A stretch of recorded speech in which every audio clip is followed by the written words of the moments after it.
오늘 우리에게 주신 하나님의 말씀은 데살로니가전서 1장 1절에서 7절 말씀입니다. 데살로니가전서 1장 1절에서 7절 말씀입니다. 신약성경 329면에 있습니다. 다 같이 함께 교독하시겠습니다. 바울과 실로아노와 제가 먼저 디모데는 하나님 아버지와 주 예수 그리스도 안에 있는 데살로니가인의 교회에 편지하노니 은혜와 평강이 너희에게 있을지어다.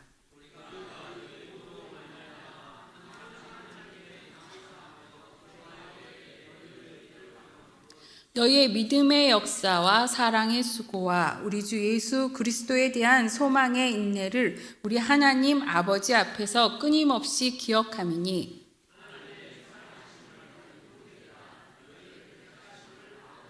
이는 우리 복음이 너희에게 말로만 이룬 것이 아니라 또한 능력과 성령과 큰 확신으로 된 것임이라. 우리가 너희 가운데서 너희를 위하여 어떤 사람이 된 것은 너희가 아는 바와 같으니라.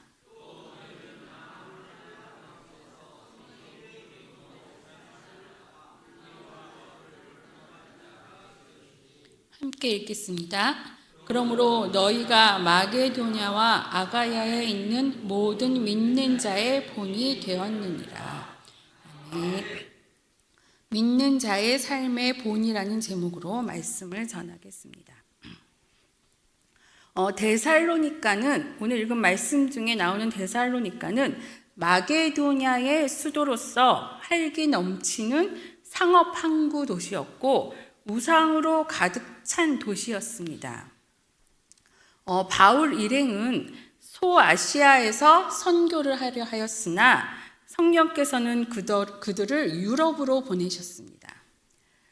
데살로니가는 유럽에 위치해 있습니다. 그들은 빌립보에 도착해서 루디아를 만나고 또 루디아의 집에서 빌립보 교회를 시작합니다. 거기서 귀신 들린 한 여인이 바로 바울 일행을 괴롭게 하여서 귀신을 쫓아낸 이로 인해서 바울과 실라는 옥에 갇히게 됩니다. 이후 더 이상 그곳에 머물 수 없었던 바울 일행은 데살로니가에 이르게 됩니다. 그곳 회당에서 예수님을 전했는데 그 따르는 사람들도 있었지만 상당수의 유대인들이 심한 거부 반응을 보여서 난동을 부리고 그래서 결국 바울 일행은 그곳을 떠나게 됩니다. 데살로니가 교회가 걱정이 되고 그 형편이 궁금하던 차에 바울은 디모데로부터 데살로니가 교회에 대한 그 긍정적인 소식을 듣고 그들을 격려하기 위해서 편지를 씁니다. 데살로니가 교회는 복음을 접한 지가 얼마 되지 않았기 때문에 신앙적으로는 초보적인 상태였음에도 불구하고 이 교회는 고난을 잘 견뎌냄으로써 이웃 교회의 본이 되었습니다. 그런데 데살로니가 교회가 어려운 가운데서도 서로 기쁨을 나누며 주의 복음을 지킬 수 있었던 것은 성령의 인도하심이 있기 때문이었습니다. 저희 동암교회 교인분들도 성령의 인도하심을 받는 교회가 되기를 원합니다. 그래서 이웃 교회의 본이 되어서 우리가 전도하려 하지 않아도 주변 분들이 오려고 하는 교회가 되기를 원합니다. 오늘 읽은 말씀 1절을 보면은 바울과 실로아노와 디모데는 하나님 아버지와 주 예수 그리스도 안에 있는 데살로니가인의 교회에 편지하노니 은혜와 평강이 너희에게 있을지어다. 여기서 나오는 실로아노는 실라, 원래 실라, 바울과 실라 있죠? 그 실라입니다. 그 로마식 이름으로 유대인으로서 로마의 시민권을 가진 자였습니다. 그러길래 데살로니가 전후서는 바울과 실라와 디모데가 데살로니가 교회에 편지한 내용인 것입니다. 여기서 은혜와 평강이 너희에게 있을지어다. 데살로니가 교회에게 은혜와 평강이 너희에게 있을지어다 하였는데 이것은 단순히 인사말을 하는 것이 아니고 하나님 아버지와 주 예수 그리스도로부터 나오는 은혜와 평강을 빌었던 것입니다. 한편 사람들은 하나님을 떠나서 이 세상 속에는 어떤 방법을 통해서라도 평강을 누릴 수 없고 또 이 세상에 주는 평강은 일시적이기 때문에 그 속에서는 영원한 만족을 누릴 수는 없습니다. 그러므로 성도들은 세상으로부터 평화와 만족을 찾을 것이 아니라 하나님 그리스도로부터 나오는 영원한 평강을 얻기 위해서 노력해야 하는 것입니다. 요한복음 14장 26절에서 27절 말씀을 보면은 보혜사 같이 함께 읽겠습니다. 보혜사 내 이름으로 보내실 성령 그가 너희에게 모든 것을 가르치고 내가 너희에게 말한 모든 것을 생각나게 하리라. 너희에게 끼치노니 곧 나의 평안을 너희에게 주노라. 내가 너희에게 주는 것은 세상이 주는 것과 같지 아니하니라. 너희는 마음에 근심하지도 말고 두려워하지도 말라. 아멘. 평안을 주시는데 하나님께서 주신다고 하셨습니다. 늘 불렀던 찬양인데 갑자기 눈물이 날 때가 있습니다. 또 기도를 하는데 주님 하고 부르기만 했는데 눈물이 흐를 때가 있습니다. 또 마음도 뜨거울 때가 있습니다. 누군가 갑자기 생각이 나고 또 기도가 나올 때가 있습니다. 이 모든 것이 성령님이 함께 하여서 일어나는 일입니다. 저도 아까 앞에 찬양을 하는데 그렇게 가사가 뜨겁지는 않은데 눈물이 갑자기 설교를 하려고 하니까 좀 제가 마음이 뜨거웠던지 눈물이 나려고 해서 왜 이상하게 내가 눈물이 나면 안 되는데 왜 자꾸 눈물이 나려고 하지? 그런 생각이 들었습니다. 저희 아이가 지금 가족 얘기하면 안 되는데 자꾸 이렇게 생각이 나네요. 큰 애가 지금 니카라과 단기 선교를 갔거든요. 신혼부부가. 그래서 그 마음이 생각이 나서 그런지 저는 한국에서 이렇게 편하게 있는데 아이들은 선교사의 마인드로 계속 살아가고 또 니카라가 단기 선교까지 신혼부부가 간 것이 갑자기 생각이 나면서 눈물이 나려고 하는 그것도 성령의 인도하심이 아닌가 하는 생각이 듭니다. 성령님의 인도하심으로 마음이 평안이 오고 기쁨이 올 수 있습니다. 그러기 우리는 항상 성령님이 오셔서 역사하기를 우리는 기도해야 할 것입니다. 오늘 읽은 말씀 중에 2절, 3절 말씀을 보면은 우리가 너희 무리를 인하여 항상 하나님께 감사하고 기도할 때 너희를 말함은 너희의 믿음의 역사와 사랑의 수고와 우리 주 예수 그리스도에 대한 소망의 인내를 우리 하나님 아버지 앞에서 쉬지 않고 기억함이니. 데살로니가 교인들에 대해서 바울은 하나님께 어떻게 기억한다고 말하였나요? 여기 첫째, 믿음의 역사. 여기서 믿음의 역사란 신앙을 따라 행동하는 그 구체적인 행동을 말합니다. 믿음이라는 생각으로 끝나는 것이 아닙니다. 영어로 표기된 것을 보면은 영어는 안 쓰고요. 믿음에 의하여 나타나신 산물이라고 표현하였습니다. 오늘도 저희가 주일학교에서 예배를 드릴 때 제목이 토부였습니다. 혹시 토부가 무엇인지 아십니까? 토부가 히브리어로 좋다라는 뜻입니다. 오늘 창세기 1장을 가르쳤는데 하나님이 보시기에 심히 좋았더라. 거기서 토부가 히브리어로 좋다, 아름답다 그런 뜻인데 신학을 하면은 일단 히브리어 헬라어가 원어기 때문에 그걸로 보고 그것이 다 번역돼서 한국말로 번역을 했기 때문에 잘났다고 영어를 하고 히브리어 헬라어를 하는 게 아니고 그 원어를 더 깊이 하면서 그 뜻을 찾기 위해서 그렇게 하는 거거든요. 그래서 믿음의 역사라는 것은 믿음의 산물로 여기서 표현이 되고 있습니다. 그러니까 우리가 믿음으로 인하여서 행동으로 나타난 것이 있어야 된다는 것입니다. 마치 아브라함이 이삭을 하나님께 드리는 행동으로 그의 믿음을 보여주었던 것처럼 데살로니가 교회 성도들은 행함으로 믿음을 보여주었습니다. 믿음은 그 믿음대로 행동할 때에야 그것이 온전한 믿음인 것입니다. 믿는다면 믿는 대로 열심히 행동으로 옮겨야 합니다. 한 예화로 교회에서 성도님들이 오늘 비 오지 않기를 위해서 열심히 기도했다고 합니다. 그리고 혹시 몰라서 우산을 챙겨서 가려고 하는데 어린아이가 우산을 왜 챙겨 가냐고 비 오지 않게 해달라고 기도를 했는데 왜 우산을 가지고 가냐고. 그러니까 열심히 기도하고 우산을 들고 다니는 것은 행동으로 옮기지 않는 일들이라는 것입니다. 또 두 번째, 사랑의 수고. 여기서 나오는 사랑의 수고. 이것은 믿음의 행위가 사랑의 표현이기 때문에 사랑을 실천하기 위해서는 반드시 그 대가를 지불해야 된다는 뜻입니다. 말로만이 아니라 노동의 수고를 통해서 사랑을 표현하는 것입니다. 데살로니가 교회 성도들은 사랑의 수고를 아끼지 않았습니다. 또한 바울 역시 영혼의 부모로서 자녀를 사랑하기 때문에 부모는 수고를 마다하지 않기 때문입니다. 사랑이란 반드시 수고인 노동으로 나타나야 합니다.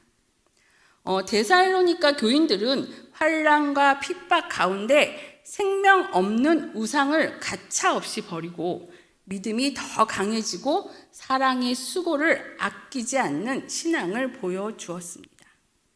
그들의 관심은 내가 당한 환난 핍박이 중요하고 마음을 빼앗기고 약해진 것이 아니고 더 믿음을 구하고 더 서로를 돌아보는 사랑을 구했다는 것입니다. 혹시 성도님들 이사를 많이 해보셨나요? 자녀들의 학교와 또 학원 때문에 이사 가는 분들을 많이 보았습니다. 많이 아시는 고사성어인데 맹모 삼천지교라고 아시죠? 맹자가 어렸을 때 묘지 가까이 살았더니 아이고만 해서 장사 지내는 그 흉내 내기에 또 맹자 어머니가 또 시장으로 이사를 하였죠. 그랬더니 물건 파는 흉내만 내서 다시 글방으로 이사를 해서 맹자를 공부를 시켰다는 내용이 있습니다. 맹자의 어머니는 맹자를 위해서 3번이나 이사를 하였다는 이야기입니다. 성도님들도 자녀를 위하여 좋은 학군으로 이사를 하신 경험이 있으십니까? 없습니까? 네. 직장 때문에 하시기도 하고 아파트 당첨이 되어서 이사 가는 분들을 많이 보았습니다. 그런데 복음 때문에, 교회를 위하여, 신앙 때문에 이사하시는 분들도 있지요. 성도님들도 많이 그렇게 하셨지요. 네. 각자의 형편이 있고 또 각자의 형편이 있기 때문에 감히 뭐라고 할 수는 없지만 어쨌든 교회에서 가까이 사셔서 예배드리러 오시는데 어려움이 없다는 것은 무엇보다 정말 복된 일일 것입니다. 예전에 다녔던 교회에서 보면은 지역이 재개발되어서 새로 아파트가 재건축되어서 교회도 많은 보상을 받고 크게 교회를 건축하고 또 성도님들도 보상을 받아서 새 아파트에 입주를 하게 되었습니다. 그래서 그 교회 뒤편에서 사시는 분들을 많이 보았습니다. 앞이 잘 보이지 않아서 지팡이를 짚고 또 교회에 나오시는 분들이 계셨고 또 다리도 불편하고 힘이 들지만 교회 예배 때마다 시간만 되면은 오시는 분들이 계셨습니다. 언제는 예배드리러 들어오시는 모습을 분명히 보았는데 끝날 때는 안 계시고 가방만 있는 것을 보고 놀라서 전화를 드렸더니 예배를 드리시다가 가스불을 끄지 않고 온 게 기억이 나서 가셨다가 그냥 온 김에 그냥 쉬고 가방이랑 이런 걸 두고 가셨습니다. 그 정도로 교회가 가깝게 있어서 눈만 뜨면 예배 시간이 되면은 교회에 오시는 그 어르신들의 모습을 보고 저는 되게 은혜를 많이 받았습니다. 연료하셔서 눈도 잘 안 보이고 고동도 불편해서 신앙생활이 힘들게 되어도 교회에 가까이 사셔 계시면은 그 예배 들어오시는데 얼마나 복된 일인지 그것을 보고 느꼈습니다. 또 일본의 유명한 정치가요 교육자였던 가다오카라는 사람이 있었는데 그 정치에 관한 일로서 감옥에 갇힌 일이 있었습니다. 그런데 감옥에서 가장 견딜 수 없는 것은 화장실 청소를 하게 된다는 것이었습니다. 그는 대단히 불만을 품었습니다. 그러나 어느 날 요한복음 13장에서 예수님이 제자들의 발을 씻기는 그 말씀을 보고 큰 감동을 받았습니다. 예수님이 제자들의 발을 씻겨주는데 제가 화장실 청소하는 게 그게 그렇게 큰 문제가 될까? 그렇게 그것을 생각하고 이제부터 내가 살아있는 동안에는 모든 사람의 발을 씻는데 헌신하겠다라는 다짐도 하고 화장실 청소하는 것을 크게 어려워하지 않았다고 합니다. 자신의 마음에 들지 않는 일, 하고 싶지 않은 일이었지만 자신을 깨는 수고를 하였다는 것입니다. 우리는 늘 고난의 환경을 극복하면서 신앙의 도리를 지켜나가야 합니다. 아마 교회에서 예배드리는 것은 그리 어렵지는 않을 수 있습니다. 그런데 예배 끝나고 교인들과 함께 할 때 나와 다른 사람들하고 함께 이야기 나누면서 교제를 가질 때 그것이 너무 힘든 일이 있을 수 있습니다. 그렇지만 예수님의 사랑을 전하기 위해서는 많은 수고를 해야 합니다. 또 교인분들이라면 김치나 반찬을 새로운 성도들에게 나누어 주려고 할 수도 있습니다. 그것이 다 힘들지만 새신자를 전도하거나 하나님을 모르는 이들을 하나님께로 인도하시려면은 그런 많은 수고를 해야 합니다. 데살로니가 교인들이 이런 사랑의 수고를 하였다고 합니다. 세 번째는 소망의 인내. 주의 재림을 대망하는 자들이 세상에서 받는 환난을 견뎌내기 위해서는 반드시 인내하여야 한다는 것입니다. 데살로니가 교회 성도들은 그리스도께서 재림하실 그 궁극적인 승리의 날을 바라보는 소망을 가지고 있었습니다. 소망은 역경을 이기는 힘입니다. 그 빅터 브랭클이라는 그 정신의학 의사가 있는데요. 그분이 죽음의 수용소에서라는 책을 썼습니다. 그 책에서 보면은 2차 세계대전 때 유대인이었던 그는 나치의 강제 수용소에서 정신과 의사였지만 감옥에서 수용소들인 그들과 함께 같은 입장에서 겪은 일들을 책으로 기록하고 또 나와서 많은 상담의 일을 하였습니다. 그 책에 기록된 내용을 보면은 소망을 포기한 자는 몸도 마음도 곧 쇠약해졌다. 그러나 끝까지 소망을 가지고 있었던 자는 자신도 건강했고 남까지 도와주었다라는 글이 있습니다. 그만큼 우리에게는 소망이 중요한 것입니다. 인간이 동물에게는 없는 한 가지 특징이 있습니다. 그것은 희망하는 존재입니다. 참된 행복을 추구하는 사람은 어떠한 고난과 어려움 가운데서도 희망을 잃지 않습니다. 축복을 받기를 원하는 자는 소망의 끈을 놓지 않습니다. 꿈을 이루기 원하는 자는 소망의 끈을 놓지 말아야 합니다. 도스토옙스키는 꿈을 밀고 가는 힘은 이성이 아니라 희망이다라고 말했습니다. 우리의 시대의 현실을 보면은 희망이 보이지 않는 시대입니다. 많은 사람들이 행복을 꿈꾸고 천국의 삶을 원하지만 희망의 끈을 놓아버립니다. 그래서 많은 사람들이 생명을 끊을 경우도 많이 있습니다. 그분들은 희망이 없고 소망이 없기 때문입니다. 소망의 반대말은 절망이 아니고 포기입니다. 그 믿음을 가진 사람은 베데스다 연못가에 38년 된 병자처럼 희망을 끈을 놓지 말아야 합니다. 38년 동안 병을 앓고 있었습니다. 하지만 그 사람은 고침받기를 원하였습니다. 예수님이 다가와서 말씀하십니다. 병을 낫고자 하느냐? 그는 38년 동안 베데스다 연못에서 있었지만 아무도 그를 그 연못으로 데리고 가는 사람이 없었기 때문에 그곳에서 소망을 갖고 있었습니다.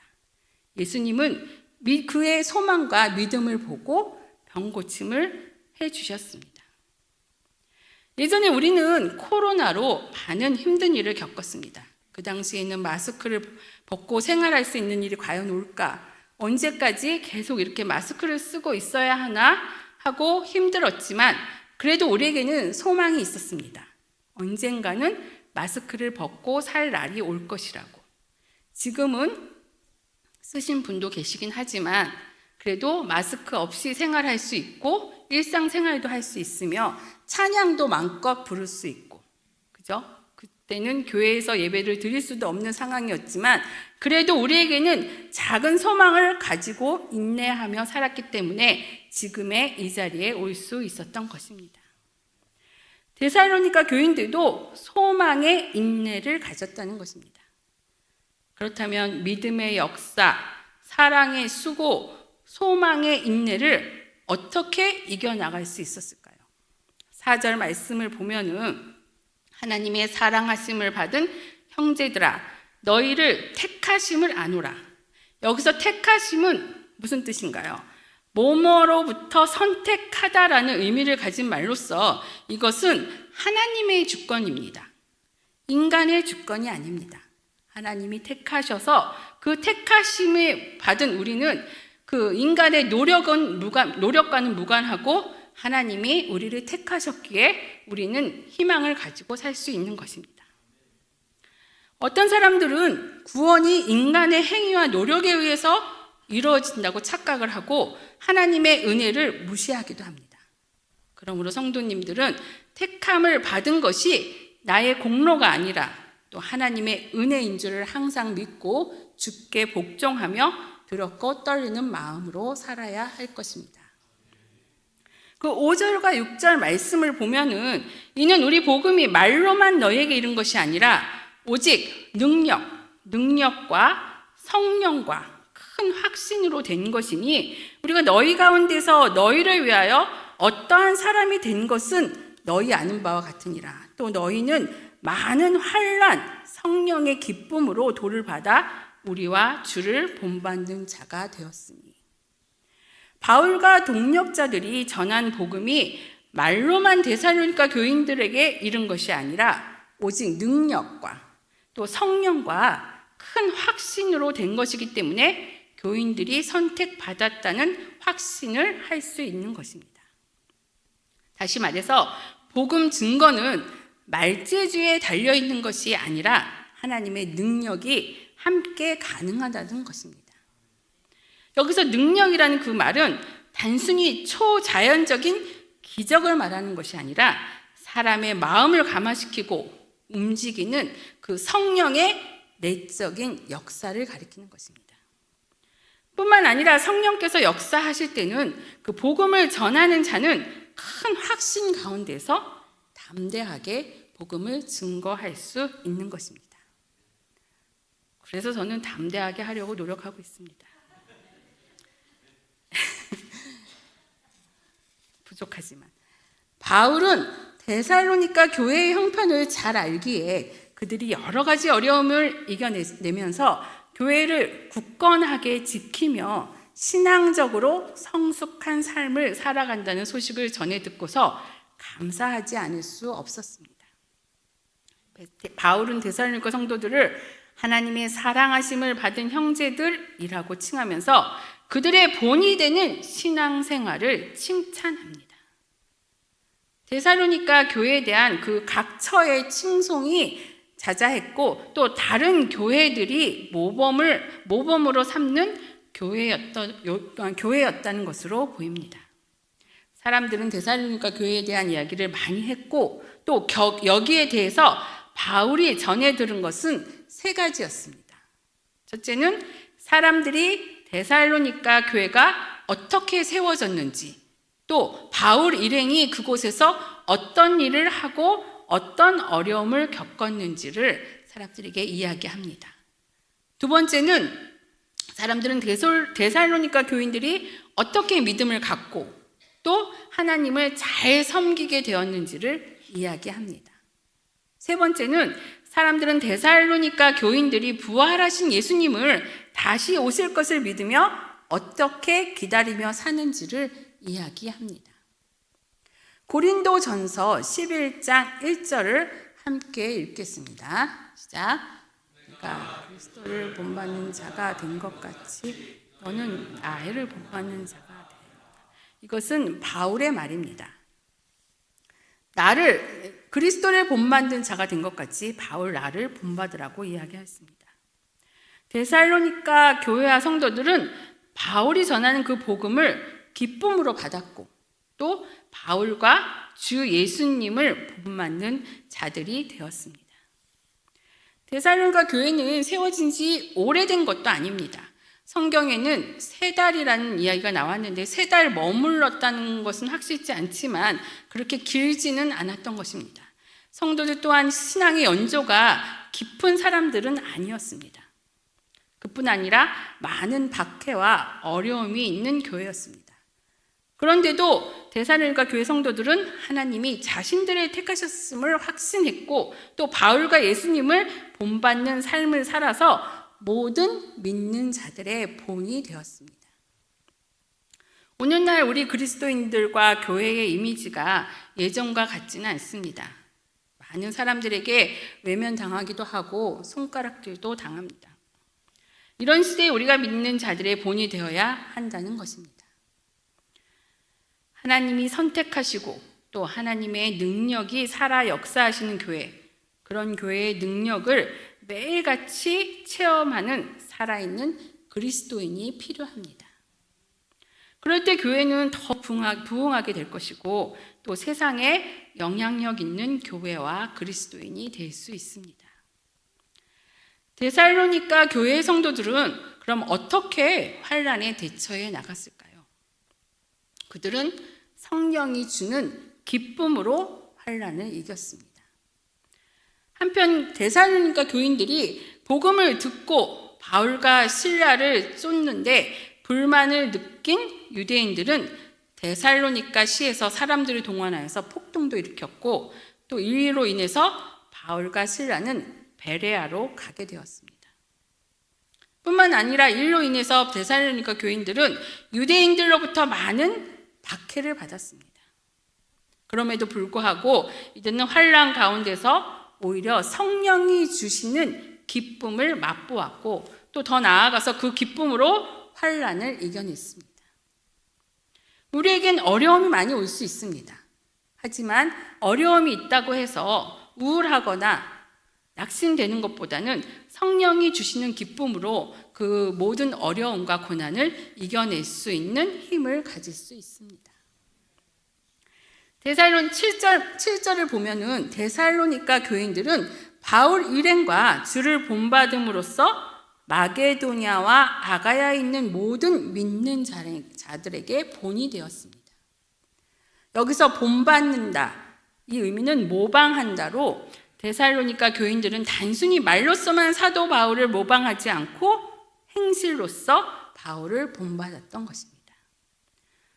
성도님들도 우리도 주님을 본받고 또 우리가 주변 사람들에게 본이 되는 사실을 가질 수 있습니다. 그러기를 바랍니다. 그것이 그리 쉽지는 않습니다. 우리의 힘으로 또 노력으로는 할 수 없습니다. 성령님의 도우심을 구해야 할 것입니다. 그러기 위해서는 어떻게 할까요? 항상 말씀을 가까이 하고 찬양을 부르며 또 삶의 자리에서도 항상 하나님께 기도할 수 있는 시간을 가져야 하는 것입니다.